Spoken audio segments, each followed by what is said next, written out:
Irv Smith Jr. for the Minnesota Vikings is going to break out in 2021. Let's keep this in mind.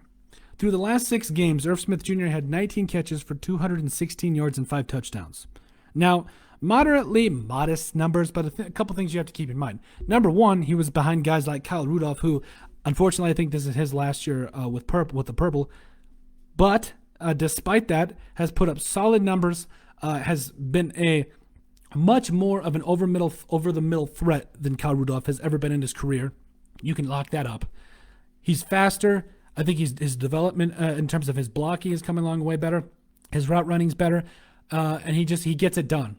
He is going to break out in 2021, and I think he could potentially be, if he plays as well as I think he can, I think he could be a Pro Bowler. I really do. A little bit of background on Irv Smith Jr., though. A former second-round pick out of Alabama. He's currently 6'2". Maybe he'll grow spurt. I don't know. Maybe he'll be as good as tall as Kyle Rudolph. Just kidding. But 22. From New Orleans, Louisiana. A guy that I think a lot of NFL teams, when he was coming out, obviously he was going to be a Swiss Army knife, but just clearly had the hands and big playmaking ability. He was too fast for linebackers and too big for corners and safeties to cover him coming out of the draft.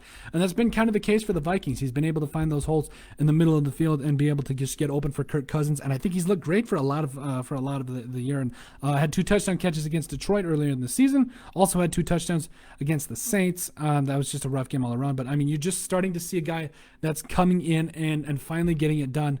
Now, I think he's got a lot of work to do. Yes, in certain regards, I do think there's a lot of things he can work on. Staying healthy is not necessarily a huge concern, but I think it'd be something. You'd be a fool not to say that if he didn't have those couple of games back, he definitely wouldn't have boosted his stats. But I do think Irv Smith Jr. is a guy that will break out in 2021, especially because I think Kyle Rudolph will walk in free agency. I think the Vikings will either restructure or cut him out outright. I'm sorry, he's not a free agent. So. I think that the Vikings, as much as Kyle Rudolph has done for him, I've loved Kyle Rudolph ever since he stepped foot in for the Vikings. Ever since he stepped foot on that field, I've loved him. But I think Irv Smith Jr. and Tyler Conklin, who, by the way, had a great season as well, I think that those 2 tight ends are ready to take over their roles and just be able to find a niche in this offense for the Vikings. So, by the way, Tyler Conklin, a former 5th-round pick in the 2018 NFL Draft, 19 catches for 194 yards and a touchdown. Like I said, I just loved what I've seen from Irv Smith Jr. and Tyler Conklin. I think it's enough to guarantee a spot for both of them moving forward, and I think this is the last we'll see of Kyle Rudolph moving forward. So, let me say it here again for those in the back. Irv Smith Jr. is going to break out in 2021, potential Pro Bowler. Let me know what you guys think.